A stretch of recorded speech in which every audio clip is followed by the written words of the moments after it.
Hey everyone, it's Joel. I want to set the stage for this next episode. This was recorded last year. I can't remember the month. I want to say March or April in 2020, right at the beginning of COVID, at the height of COVID. At the time, I had just moved to Washington, D.C. I was just getting things kind of reestablished again. I just got a new job at a startup, so my schedule was all over the place. But it was time for me to try to focus again on the Moonlighters Club and get another batch of episodes out. So I reached out to Sean Bedgood and Survival, aka Stefan Goler, to set up a conversation.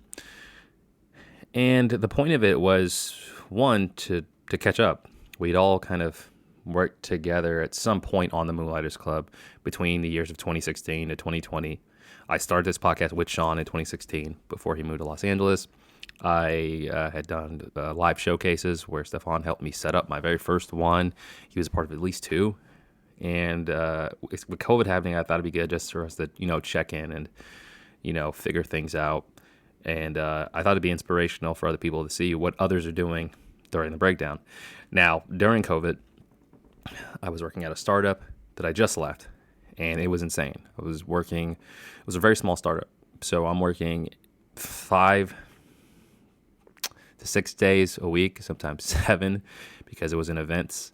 And I'm working 12-hour days, 10-hour days at a minimum, working on virtual events. So my plans pretty much just went in the toilet in terms of my entrepreneurial pursuits and the podcast. So it's taken a while for this to come out. I still think it's pretty valuable. It's 3 people who are just trying to make sense of things and still trying to chase these passions that we hold dear to ourselves. This was recorded on Zoom, and I hate using Zoom for recording podcasts. I'll never do it again. It was good to see people's faces, but the audio is not that good. I am using something new, though. I purchased, I subscribed to Descript, which is a great software for transcribing and editing podcast audio and video, and it's been a huge benefit for me. But I got a lot of things coming up in the pipeline, so there will be more episodes coming. But this one in particular, I just want to let everyone know what's going on. This is from a year ago. This is during COVID. I still think the message is valid. It's 3 Moonlighter vets on this at once, and I think this will be a real gem for you. So thanks for tuning in, and I hope you're able to pull something from it. Peace.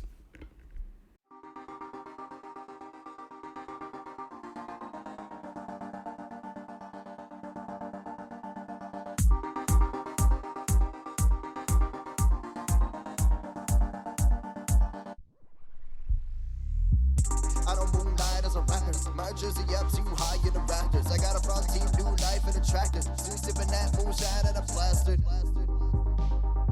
So I'll start with you, Sean. I remember you leaving, and we talked about this briefly. What was it like in LA, man? Man, I was adjusting to, you know what I'm saying, and new city, new surroundings, and it wasn't easy, bro. West Coast and East Coast, it's night and day, bro. It's way, way, way different. You know what I'm saying? And like it's way different. So it takes a little while to get acclimated. You know what I'm saying? I feel like, you know what it is with LA too, like you can't really sample LA in a 5-day vacation or a 7-day vacation. It is not the same. Yeah, you got to spend a month here to feel what it's like to be here. You need about a month in Los Angeles. Then you'll be like, oh, okay, there's some different shit. Why is it so hard? It's New York and LA are those 2 cities I always think about where it's like, yo, you could be homeless out here in like 10 minutes. But what is it about LA that, like, what is it? New York was a way faster transition for me. That was easy. Okay. Compared to here. Right. Coming from Boston, right? Yeah. It's just, well, the mindset, the way of life is totally different. So the way people are, like, it's just, you know what I'm saying? It's just like, oh my God. So things don't get done in a timely fashion. Like that shows in everything. Like housing, for example. Oh, my hot water heater went out. That's not a next day thing, or I'm going to call someone on call tonight to come fix it. That's going to be an 8-10 day process.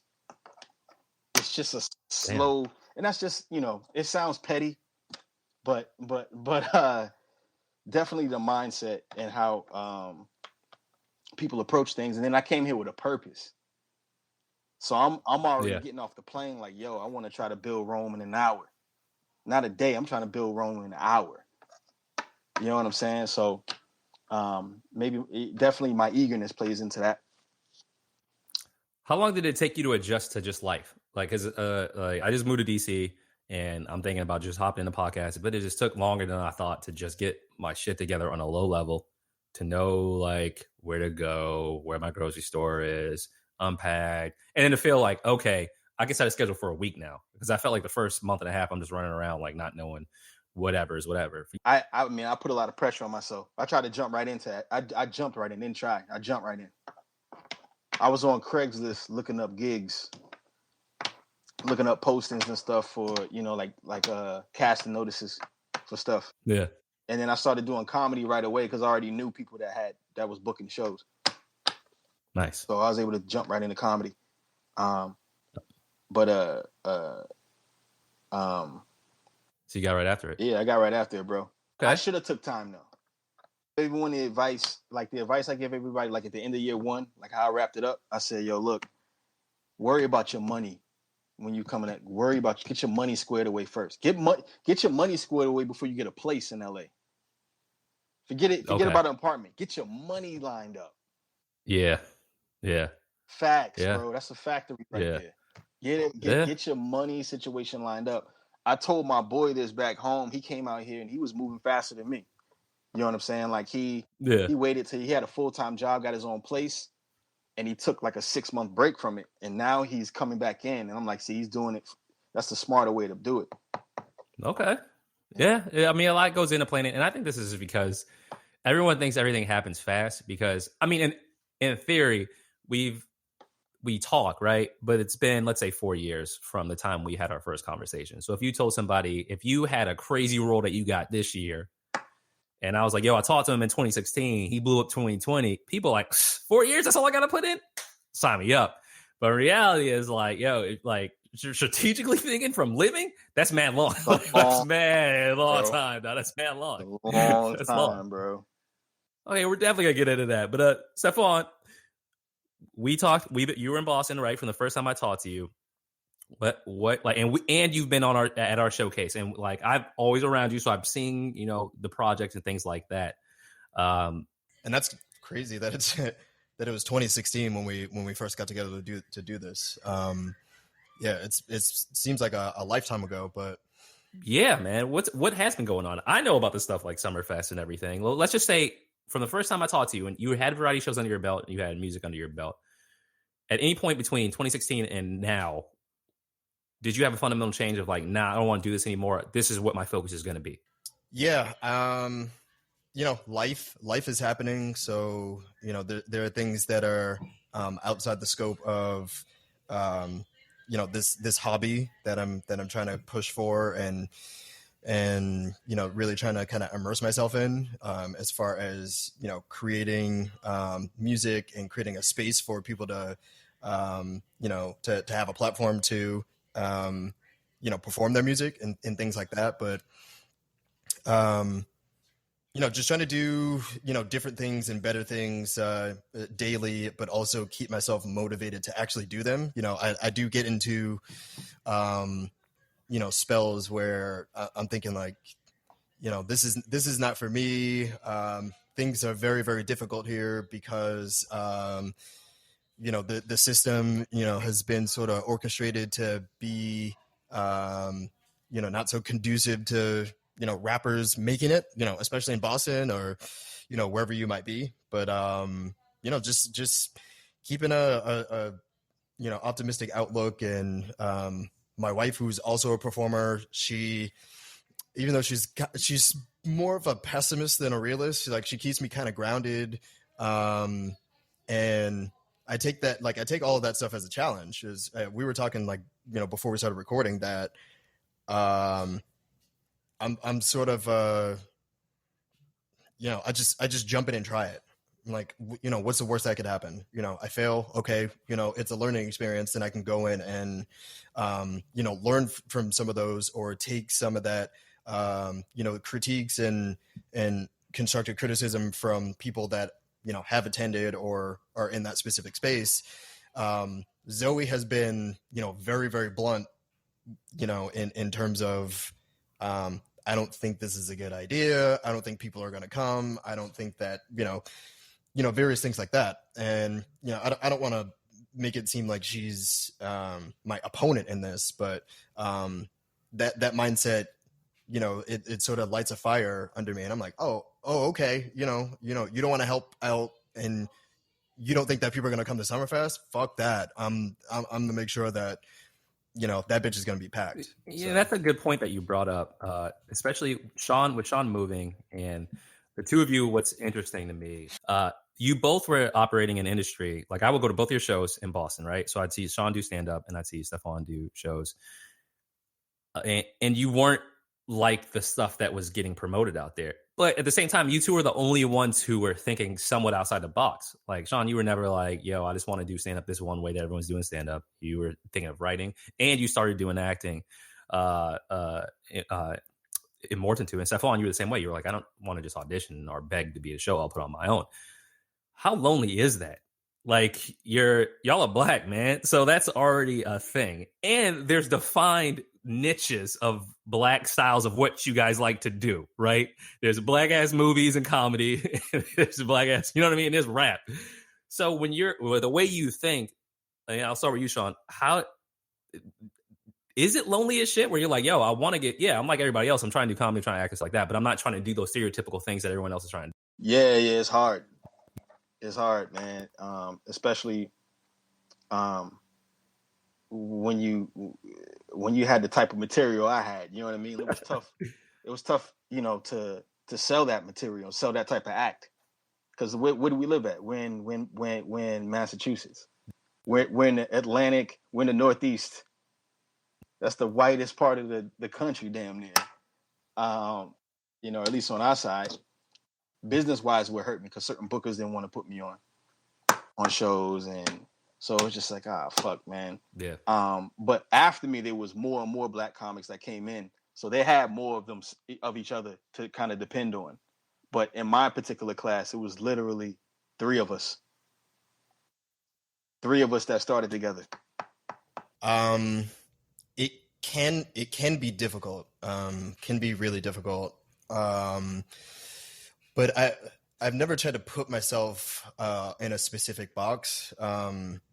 It's mainly just like, this is the material, this is what I believe in, this is the type of stuff that I'm trying to evoke, and you're either gonna like it or you're not gonna like it. But I'm also gonna try to I'm gonna try it on different sets and subsets of people. So I'm gonna go around, I'm gonna do my open mics, I'm gonna go around, I'm gonna get books at, the spot in Brockton, where the shit's popping off. And,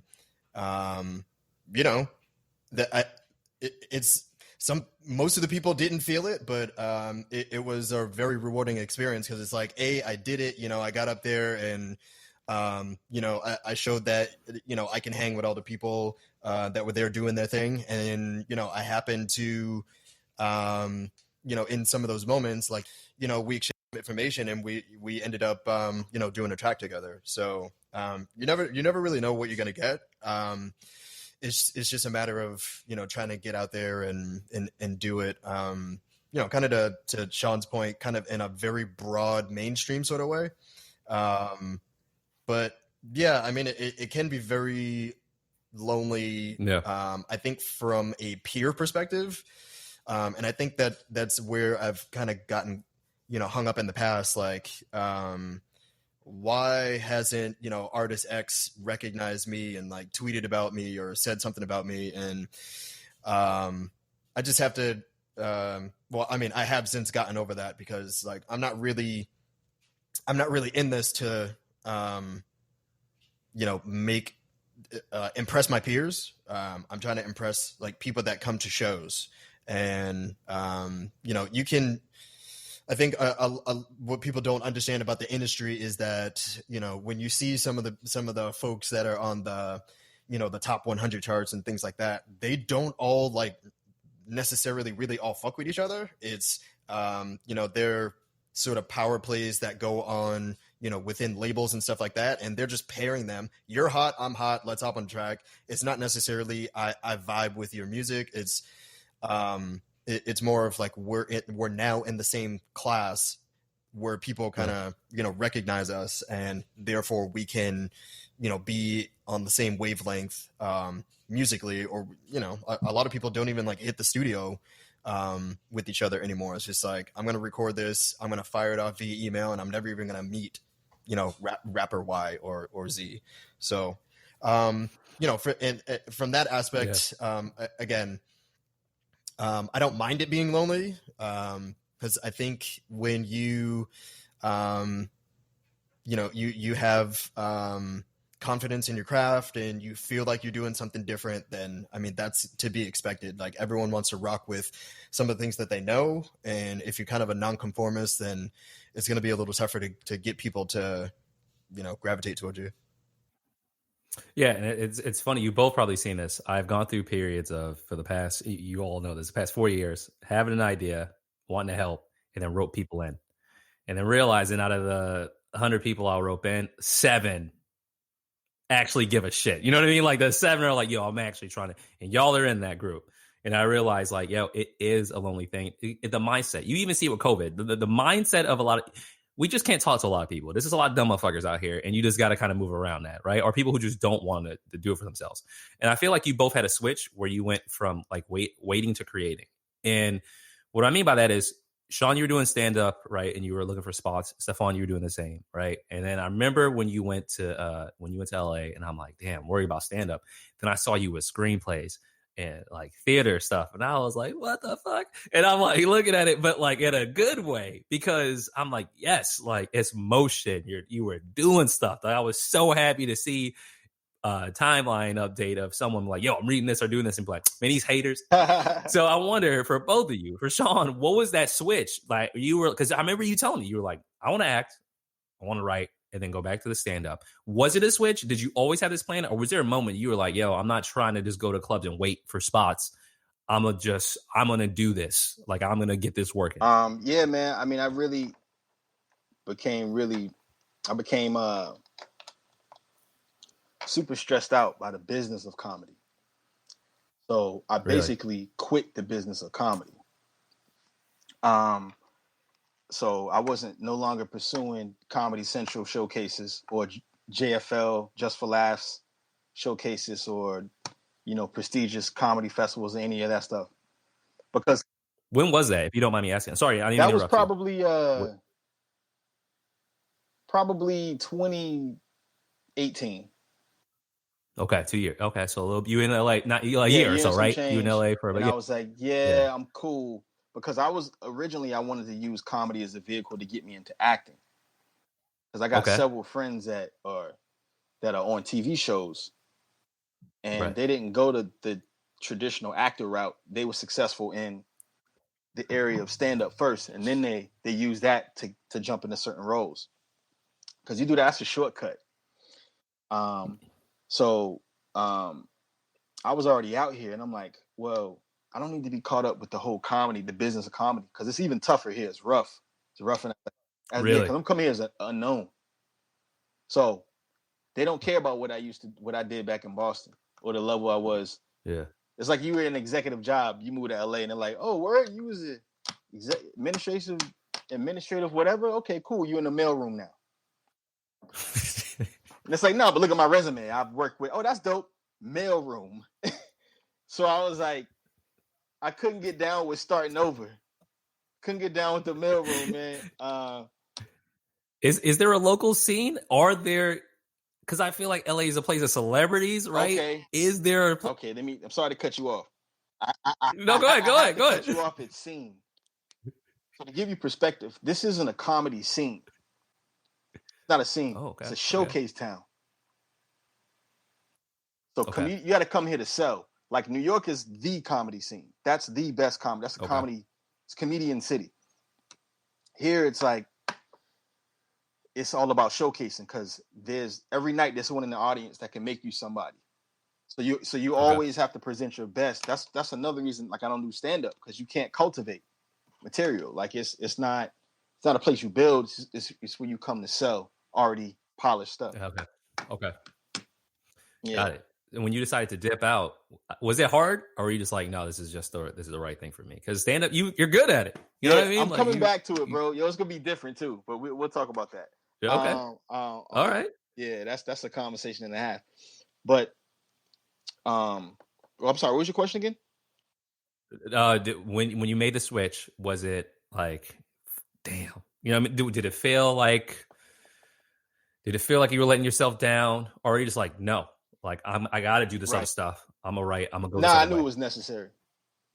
It was necessary, bro. It was like I just reached that point where it's like either you're all in or you're not doing it.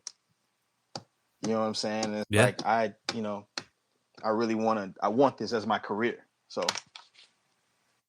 you got to jump in the fire, so to speak. Word, bro. Is that stuff? What about you? Because I remember you were like, I'm just gonna put on my own shows. What was it? Was it just one annoying thing, or were you just always thinking that, like, let's get after it? No, I mean, it was basically the no's compounding themselves. Essentially, I think my outbound Gmail, honestly, it was outfitted with like the same template that went to like 1,000 different places. Up and down the state, in New York, in various places. Just let me get in there. Let me perform. Just see what I have to offer. I know that there's a stigma about hip hop. I get that. However, it's very, very popular. You can make a lot of money. I'm gonna bring a lot of people. That sort of thing. And I think the switch, it wasn't so abrupt. It was more gradual. It was, again, a lot of people just saying, we don't really do that. And I had been starting to look for like a vehicle to do things myself and kind of bring other people with me and showcase them and showcase ourselves. But it was difficult dealing with folks within the state. Like I tried to do something at the Hat Show with DCR, and it's like there were a bunch of different hurdles to go through. And money wasn't the issue at all. Shaun said you got to have your money right, and fortunately I do have my money right. To be able to go and produce some of these shows, and I think that's really, really important for people to do. Just to take a step back, because people think they can just, jump into shit and, just do it. Like you gotta have a plan, and you gotta have a little money to, be able to play around if you want to kind of start from somewhere. But again, that being said, it was just more of a, like, I started, rapping solo, trying to get a feel for, what to do by doing open mics. And I felt like I could do sort of the same thing with a small-ish, subset of shows. If we fail, it's okay. We'll invite a lot of friends, people that will take it a little bit easy on us, but also like give us the motivation and critiques necessary to be like, cut this part out, do this was great, all that sort of stuff. And then it was just about executing. I'm a real perfectionist. I've been in operations professionally, like for income for years and years now. So I'm like very, very rigid and regimented about stuff. And I felt like a real it was just a really smooth transition to be like, all right, well, I'm going to put all of this stuff into like a nerdy ass spreadsheet, and then I'm going to draw up all of these plans, and then everyone's just kind of going to have to, follow accordingly to what I want, because it's my shit. And, luckily some of them were pretty successful, and the drive to all humans have the drive to be better and better. It's just like, all right, now I did this small show, let me do a medium show. All right, now I did this medium show inside, let me do a small show outside. Now I do this small show outside, let me just do a bigger show outside. And, just taking a lot of things that I learned from some of those shows and just applying them to the next thing, while also seeking out the feedback of people like yourself to, make it better and better, because I don't have all the answers, and also surveying a lot of the people that attended. What did you like? What didn't you like? Okay, cool. Kind of like an NPS score. Mm-hmm. What was so now between the time I'm seeing you both go through this transformation, and I'm worried. I'm specifically worried. Well, I worry about both of you. Stephon, we talk about how much we just hate being employees all the time. And there was one time I saw you at work, and we both wanted to just cry. And then Shaun, you being in LA, dude, again, LA and New York are just two cities I always feel like, dog, my friends are going to go there. They're either going to be the most successful people ever, or I'm going to hear about them doing some wild shit in alleyways. And I was like, so Shaun, especially, and the reason I want to ask you, one of the most telling interviews I ever heard, Patrice O'Neal was talking about being in LA once, and he was talking about how he went out there to blow up. Man. And he was at Burger King, and he had like $2 burgers, and they were like, he had a fat belly, and he said he was just eating burgers off his stomach in a parking lot of I think it was a Burger King. And he said, if I had a gun, I'd blow my brains out. But he didn't stop, right? He kept going. Did you have that moment? Just to set the stage, I just moved to DC. When I moved to DC from Boston in this past January, I was legitimately depressed. We got to an apartment. I didn't want to talk to anyone. I didn't email anyone. Like, I would do internal stuff, but I was just like, fuck. Like, it was the first time I had momentum. Like, I had momentum. Now we're doing showcases. Like, I'm growing. And I knew I had to move. Like, I knew. And then I remember just leaving, and I'm just like, what the fuck? Like, I was just sitting in this house, and I was just sad for like a week.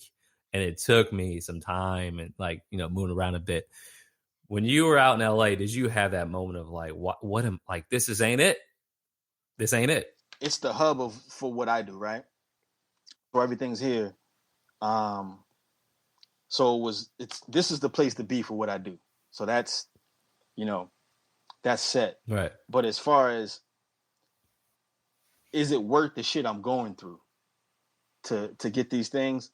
I want to say I got close. I got somewhat close, but not really, not all the way.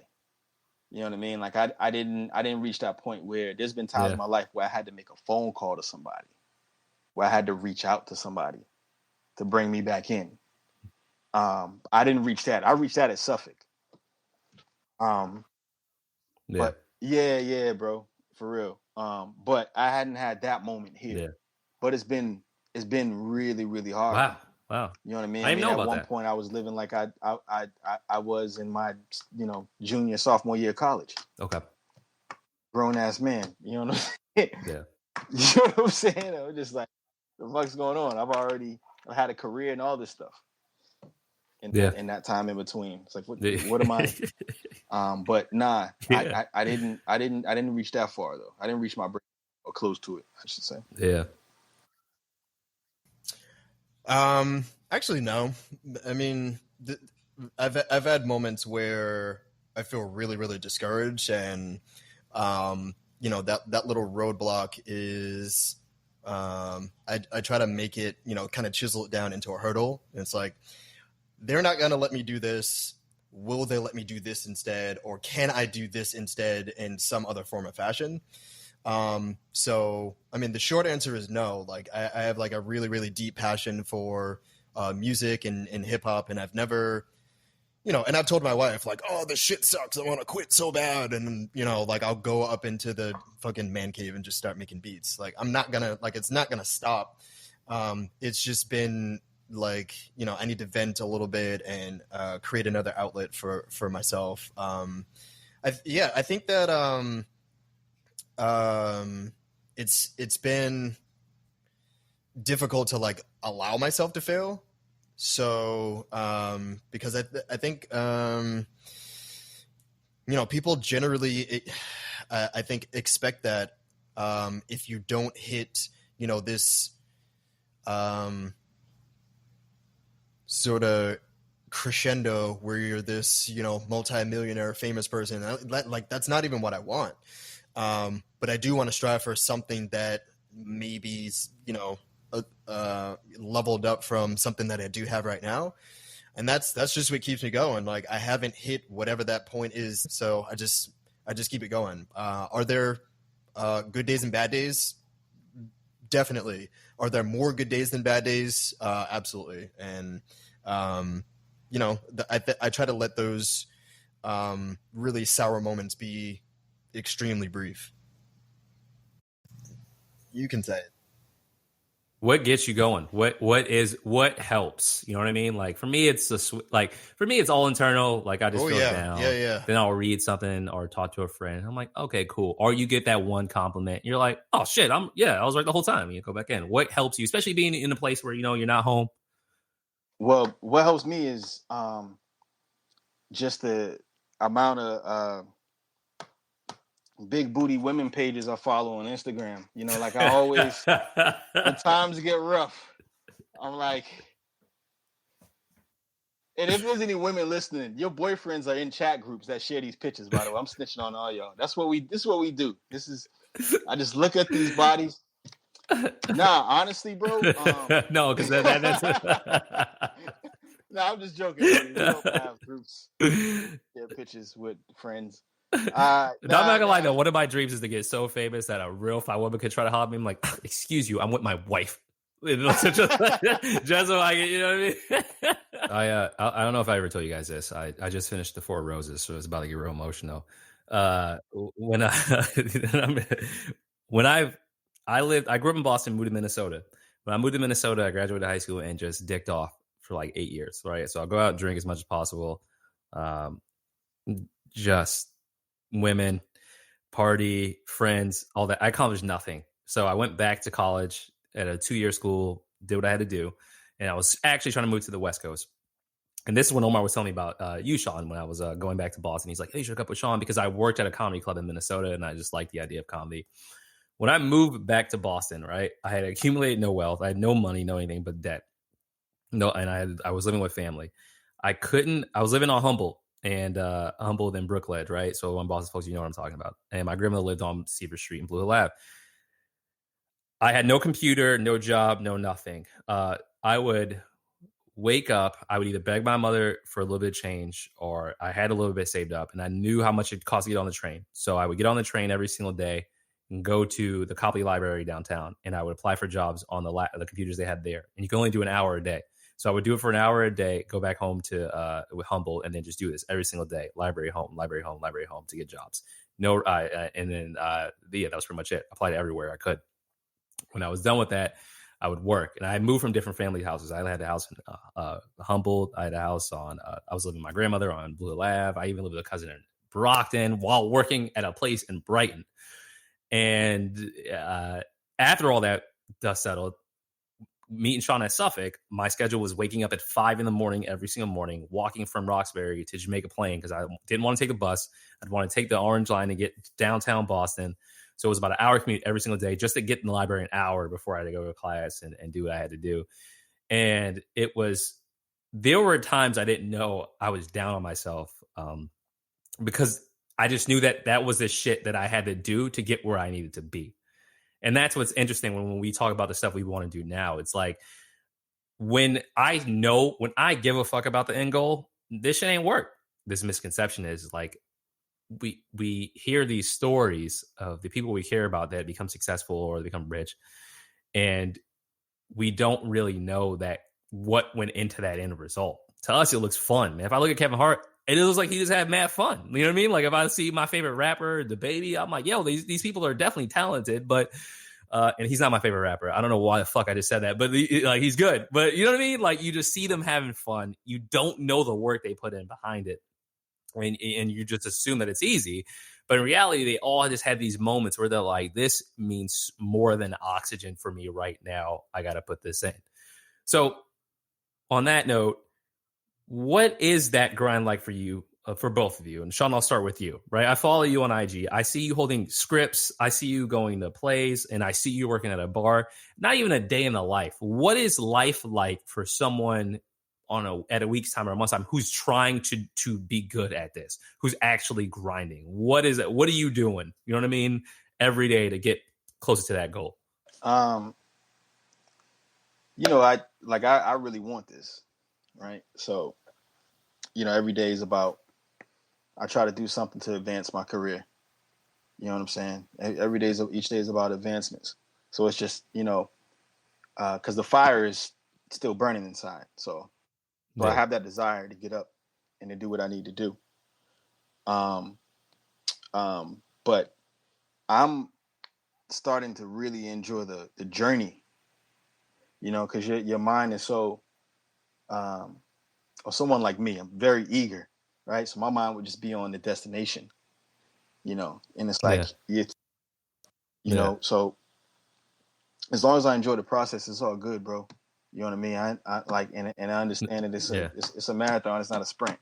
So I just don't want to be struggling the way that I was in the first year. That's I'm too old for that shit. It's way too. I've done too much for that year one shit that I've been through. Now I'm getting back on my square. You know what I'm saying? Now I'm getting back to where, and it's like, all right, I'm living like an adult, and I can just focus on the right now, the here and now. You know what I'm saying? And then just enjoying that, enjoying the process. So. Yeah. How crazy does it get with, like, and I know you want auditions. Mm-hmm. Do you ever have time frames where they're like, yo, no, I need you to be at these 8 places in like 3 days? Or you know what I mean? Or whatever, where you're just like, not yet. I was trending towards that.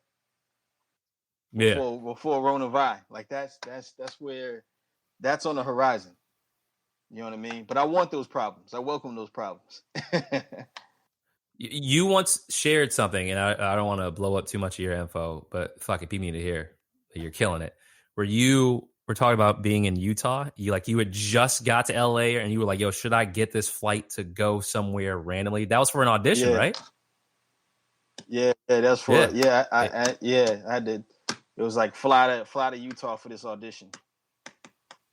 Spend X amount of dollars, and I had just signed with that agent, and I was like, I need him to know that I'm for real. So I flew out to it was a callback actually. It wasn't that, it was a callback so I had landed a callback. So I flew out there for the callback. I didn't book it, but he was like, man, you're a serious guy. That's what you gotta do. You gotta be for real about this shit, man. That's what's up, bro. Yeah. Dude, so Stephon, what goes into putting on a show? Because we were talking about spreadsheets and all that. You run around? Like, you're running around out here. Oh yeah. So it's not just spreadsheets. It's action. It's a lot of logistical stuff, and at this point, not big enough to delegate to anyone else at this point. Hopefully, can do something like that in the future, but something like a block party, for instance, like you have to liaise with the city, get the music set up, book the acts. You might have to know about contracts. It's like it's a lot. And then if you want to level up and do festivals, it's it's just like a different set of like new hurdles that you may have to know about. But I think it's a really fun challenge, and it's but I love to do it, and I think just eclipsing some point of like it doesn't really feel like a numerical number. Like I need to have 50 people here. Like it's a vibe. Like it doesn't really have to do with 3 or 300 or 3,000 or 300,000. Yeah, it's like do the people that are there dig what's going on? And I think you really get that sense quite early on, and that's why I've been leveling up, because I mean, you have eyes and ears. If the people don't like it, they're going to leave, or they're going to jeer, or they're going to they're going to be vocal about stuff like that. So I've just been really, really grinding and particular about dotting the I's, crossing the T's, and making sure that I have a plan for the plan, and I have a backup plan for the backup plan.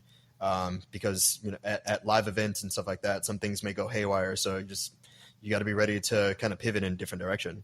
Nice. Well, now I need some good news. Let me hear some wins. Yeah, since we last spoke, what was that, 2016? I have done a couple of block parties. I've done produced two outdoor festivals. This one this year is probably not going to happen, because of the Roni, but it is what it is. I also released an album 6 months after my daughter was born. So that one was, congratulations. That one was really, really tough because it was like I mostly had everything produced. I mostly had everything written. It was like, can I record this with this fucking kid crying? And and my wife was like, don't call her this fucking kid.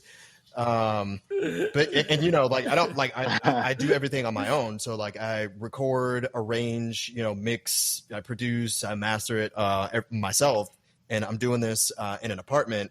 And then we also had closed on a condo. So it's like, a lot of stuff was happening. Make sure my was in a better situation than I was. And, she knows that if you dad can do it, your mom can do it, there's good people out there that can do it. And just, trust and believe in yourself and keep pushing. Like, it is not easy.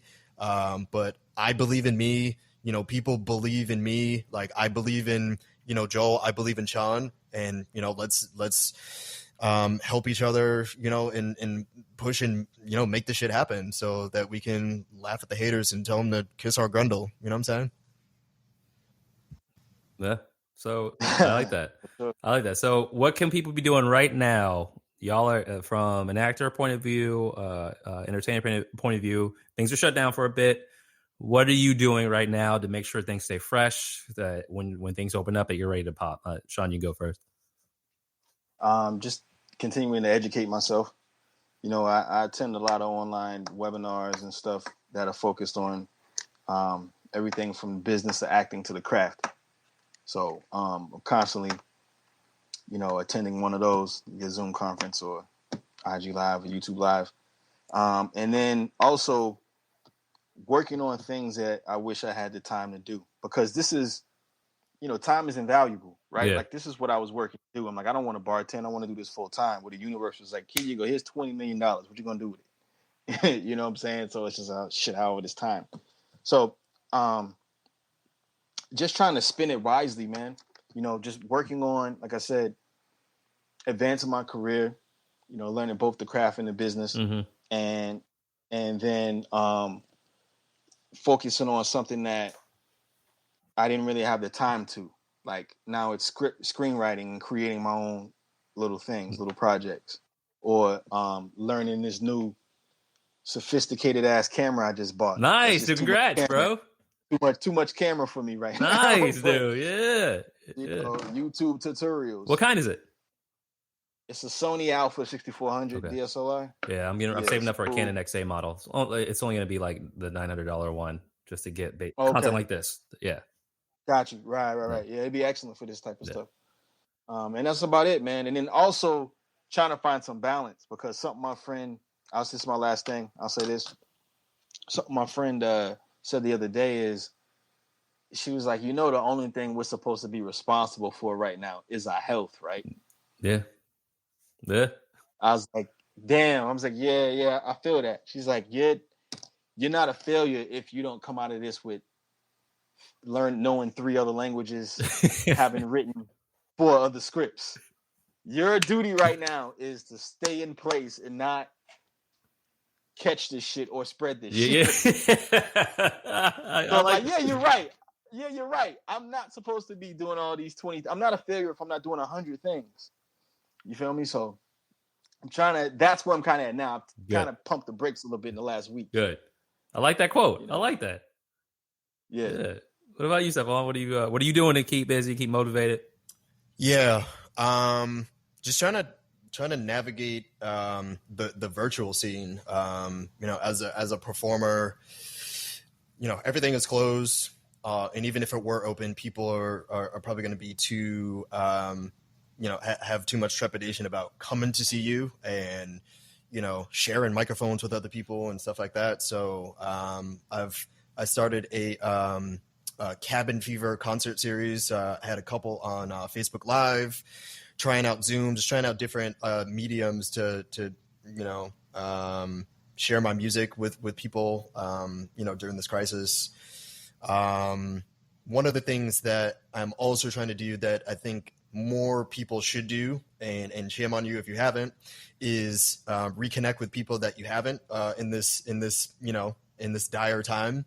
So I'm trying not to make it so rigid and schedule it, but I'm trying to do at least one, Zoom session, FaceTime session, WhatsApp session with someone that I haven't spoken to in a while. Just catch up with them, make sure that they're doing all right, they're healthy, and that part of it has been far more important, and it just keeps me grounded to make sure that all my people are okay, because I think most of the people that I know that are self-quarantining and doing this stuff, like we're keeping ourselves healthy, and we're going to be trying to look to get to the other side, and get into the other side. Like we're going to have our medium there still waiting for us, and our goals and stuff are still going to be there, but you have to make it there. Like you have to stay healthy, you have to be there, and you want to make sure that you have other people there to kind of complete that journey with you, because if they're not healthy and they don't make it, then it's sort of all for naught. You want to share this success and stuff like that with your friends and family. Nice, man. I appreciate that. Y'all definitely have your heads on the shoulder. Let me know. I want to let you both know I'm two of your biggest supporters. I'm following. Appreciate y'all see me it. retweeting, you rebranding, reposting everything you do. So let's just do that now. Shaun, I want to hear about the new stand-up material you got that that we should wait for in the future. Anything you have coming up in the near future we should check out? Any projects we should keep an ear open for? All that. I would say follow me on Instagram. You can follow me at Shaun BG, SHAUN BG. Follow me on Instagram, man. I keep everyone posted through there. I just been kind of focusing on the original content right now, and I've been putting out some things as of late. You had a powerful monologue that I watched. It was good, man. Oh, you watched that? Good. You like that? It's good. It's good, man. Yo, that was the risk, man. I never put out anything serious. It's good. I had to do it for a submission, so it was part of the submission requirements is you had to post it on IG. So I didn't even do it because I wanted to. Everyone knows me for comedy. They never see me do like serious shit, dramatic shit. So I was a little, but I'm glad it was actually well received, So thank you for that. It's brother. good, dude. It's good. Yeah. How's the material changing? What about the stand up? You said stand up, bro. I ain't do stand up. I haven't done stand up in a year and a half. Damn. So are you changing your act? Like, are you like it's gonna be different. There's no stakes with it now. Okay. There's no pressure. Yeah, true. Like I said, I quit the business of it. Yeah. Okay, yeah. So yeah. So it's like, I'm completely doing it. There's no pressure, bro. And then my approach to it is going to be different. It's a level of vulnerability that I never reached before. Okay. That acting has kind of helped me to tap into. That's going to change how my stand-up comes across. It's going to change my whole act. Oh, that's good, dude. That's it. Yeah, I like it. Stay tuned. Oh, I like it. Shaun BG, right? Okay. SHAUN BG. All right, bro. All right. Survival Stephond. What about you? What are you planning?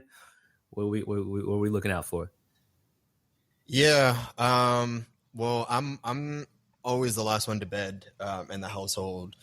And, the reason for that is because like I'm always working on my craft. Like I'm always in Logic Pro, just like fiddling around with sounds, and I have probably like 20 beats that are just like ready to go. I've been conceptualizing this follow-up project. I had a project come out in 2014 called Work, because I fucking hate my job.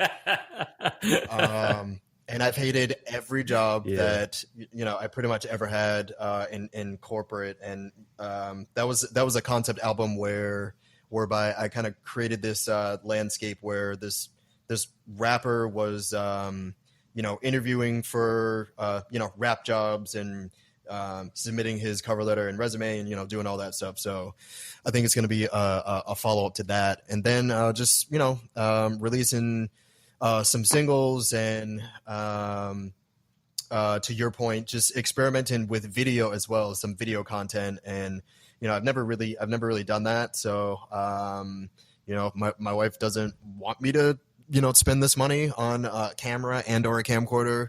But I'll try to negotiate and see what I can do.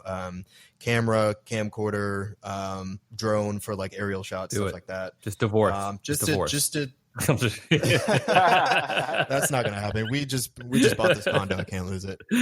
But yeah, just again, kind of opening up the you know, kind of creative suite of, you know, what I have to offer. It was mostly all audio before, and, you know, with this event stuff and you know, like the virtual aspect of it coming into play. You know, I'm going to want better, you know, visuals of it. You know, I may want to kind of, you know, blend and hybridize, you know, making sure that people can see, you know, if you're not there live, then you can check it out on YouTube Live or, you know, any of these platforms, and, you know, just make sure that it's like nice, crisp visual, nice, crisp audio. And yeah, just take it higher and higher, you know, from a media vantage nice, point. man. What if for people to stay tuned, what handles should they check? Your website, is it? Yep. So I'm at www.itspronouncedsurvival.com, and you can follow me on Instagram at survival, SUR5ILL, Nice. survival. Well, before we get out, I'm going to ask you guys one question apiece, and this period it's this weird arbitrary period I made up is 4 years, and I guess it's like a college term, right? But it's been a hell of a 4 years, man. Like the fact the way we've been communicating, it's been crazy. So how is Shaun different as far as you in the industry and in life different than you were when we first did this? Way more fearless, man. Yeah. You know, way more. I mean, that's what kept me back home for so long. Is really not having the courage to go and take the leap. And as I mentioned earlier, you know, way more faith. Yeah. You know what I'm saying? And because I you know, I'm a recovering pessimist. So now it's like I'm totally different than that. Like I'm not. You can't have that type of energy on you, man. Not if you expect to accomplish things. Yeah. You know, and more patient. That's important. Okay. That's extremely important for me. Good. A lot more patience. So nice. Survival? Yeah. How's survival now? Yeah. I mean, I've done a lot of growing up in terms of, you know, my daughter being here. I'm a homeowner now, so nobody can really tell me shit. I mean, I do whatever I want. You know, in terms of like, you know, my space, you know, I put what I want on the walls. I do, you know, whatever I want in you know, in and around my particular space. And that has been particularly liberating because like I can now do more in terms of like building out my studio and, you know, things that you can't do when you're renting. And I think to echo Shaun, you know, I am far more fearless now. Like, you know, there was a point where there was, you know, there was a lot of trepidation in terms of if they don't allow me to do this, then woe is me. You know, what am I going to be able to do? And you know, I've just learned like there are ways around that. You know, especially if you are creative enough and you have that drive to just, you know, go out and make it happen. You know, in the same way that nobody can tell me, you know, what to do in my own house.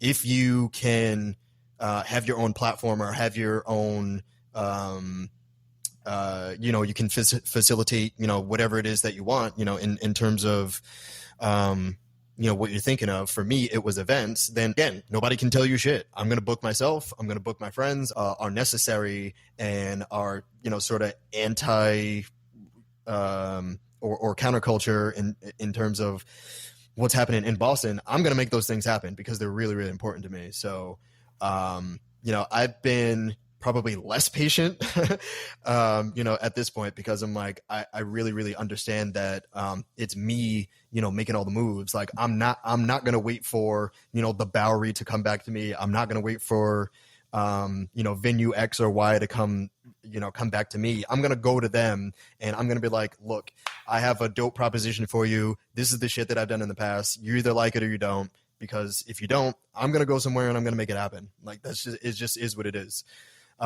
So I feel like I'm a little less patient and, but I'm humbled and far more focused because I have a lot more, riding on me than like just, me and my wife. Like I have a kid now. So, from the perspective of like, making sure that I can monetize things and things like that, because I've done a lot of things in the past for free.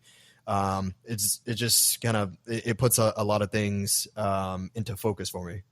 Nice. Well, two things I got from this conversation. One, I look crazy without facial hair. And two, I'm happy to call you guys friends. It's nice to know that in everything that's going on, when you feel like you're alone out here, there's people going through the same thing, man. We just don't know it. And we underestimate the amount of work. You know what I mean? We really do underestimate the amount of time and work we put into the things we care about. Like we think it's just whatever. Like I remember seeing you, Shaun, do these stand-up spots and like work on your material. Stephond, I've seen you from one Somerfest to the other, and the amount of time and sacrifice that you put into that. It's something to be proud of, from the outside looking in. And it's just good to see that, people need to see this. It's a process. It is a process. We're going to figure out how to get this, and we're going to get this. Like I feel that for both of y'all. So for those listening, please reach out to Shaun, Stephond.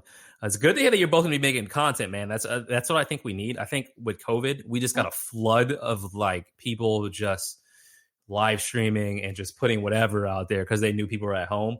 I do think whoever can make anything meaningful right now is going to be the next wave. Like anyone who can make any kind of content that's really quality, people are like, yo, I'm just going to watch that. Like you see it. You see all the like flash in the pan things, like your IG lives. You're like, yeah, okay, I'll listen to that one time. All the really good shows, series, those get like from the Ozarks to the Better Call Sauls, because we're all home. All those words travel faster. So I really do feel like our next wave of creators are going to come out of this, just having time to practice and do things. So I'm happy to hear that both of you are taking the time to do that. From our end, if you are yourself out there looking to moonlight or have a passion or just want to talk to people who are doing that, we're available on iTunes. We're pretty much every podcast network, Spotify, whatever may have you. And then the website, moonlightersclub.com, all the videos and content we put will be there as well, especially YouTube. But thank you. Thank both of you, man. Like it was a good, I think we all needed this check. Like we definitely needed, you know what I mean? This temperature check to see where we all are doing, make sure we're all doing good. I need you both to not quit. You can't now because like we're all in, we can't. So, big things are in store for all of us. If there's anything I think we're going to have to come to LA Survival. I think we're going to have to go out there and holler at Shaun, bro. I have my camera next month. But I think it'd be dope. We should get out there. Yeah, that's lame. I'm down. Let's do it. So everyone out there, please stay tuned to the Moonlighters Club. We're going to have more of this, more interviews, more individuals, or just holler at us, man. We're all out here just trying to find our way and make strides. So thank you for your time. Thank you for listening. Shaun, Stephond, thank you both for joining me. And we'll talk to you all soon. Thank you. Thanks for having me.